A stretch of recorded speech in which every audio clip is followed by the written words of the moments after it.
Welcome, my name is Emma. I'll start today off with a cleanse. And we can take a deep breath together.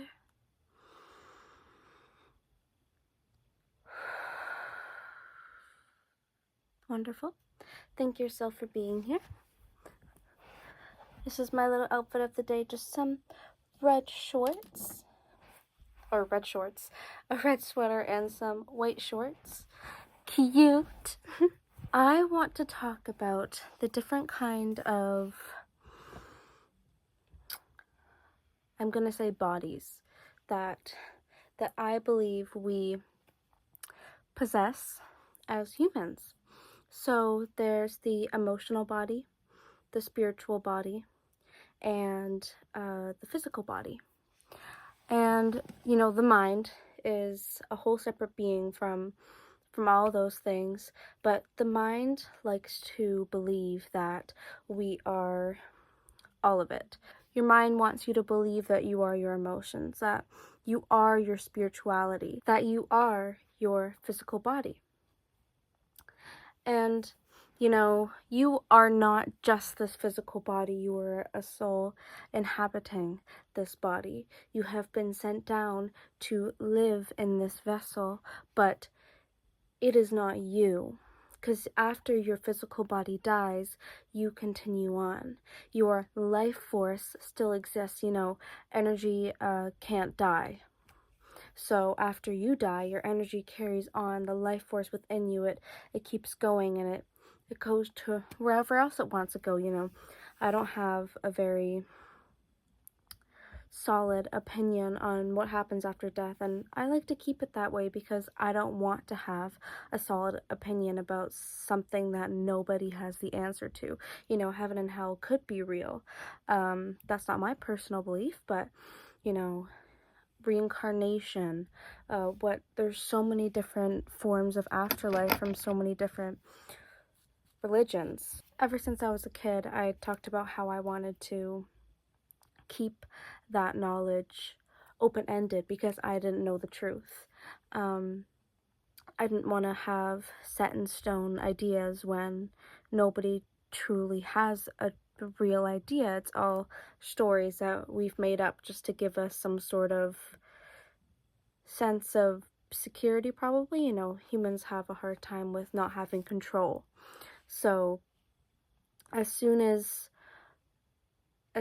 we have no clue how something's going to end or have no clue how something's going to play out, we get scared and we feel the need to make up something to make us feel more secure. That's pretty much what the whole belief system is. It gives you a sense of purpose. It gives you a sense of life and a sense of path. When it comes to your emotional body, that's where a lot of the healing takes place. Or I'm gonna say pretty much all of your healing. There's ways to get emotions out through your body, but you also have the emotional body, which is just your emotions. And what your emotional body looks like is, if it were to look like a human, it would be covered in wounds all over the place. And as you're healing the emotional body, each wound is slowly healing. So when your emotions are touched, when they're loved, it doesn't hurt. You're not scared. There's no fear. You can love freely. There's actually this story in one of the Toltec books I read. I think it's actually in a couple of the books where it just brings it up as an example, but imagine if we went to another planet. Us as a society went to another planet, and there was life populating that planet, and we noticed that on their skin, it develops as they get older.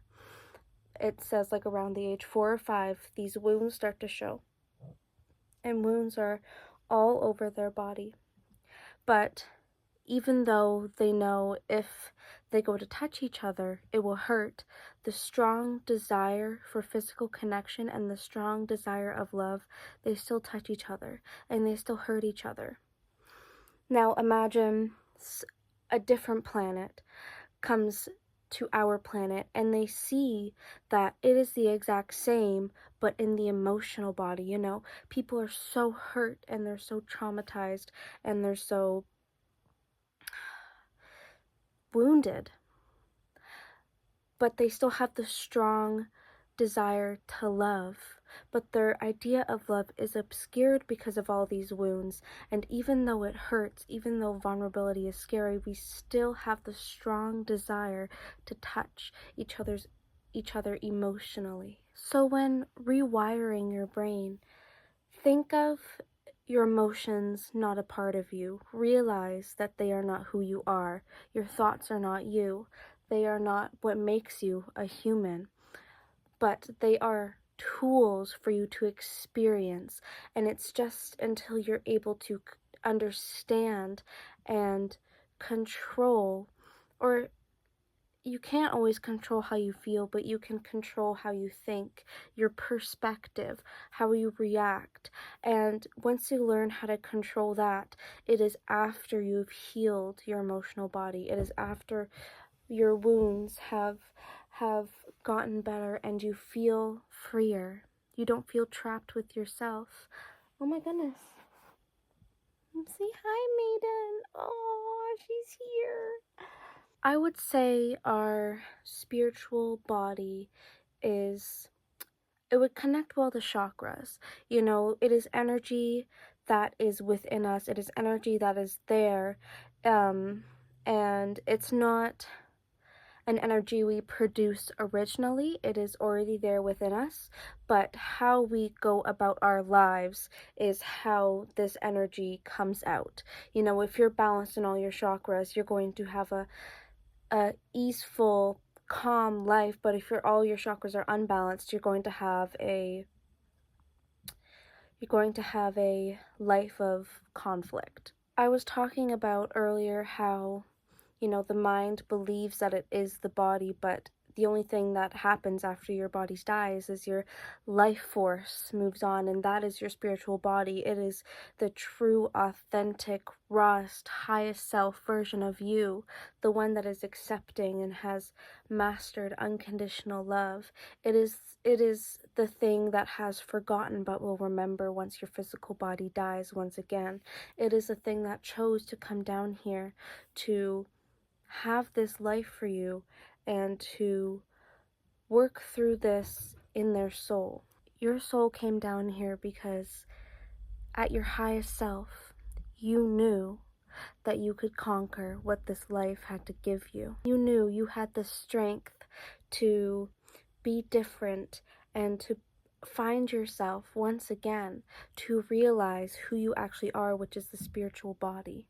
There are so many whole parts of you, so many things that are waiting to be seen, waiting to be recognized, waiting to be nurtured. You know, you can do so many different things for each three of these bodies, the physical, emotional, and spiritual, that brings you into harmony. It brings you into balance. I think that's all I have for you today. Thank you. I love you. I'll see you tomorrow.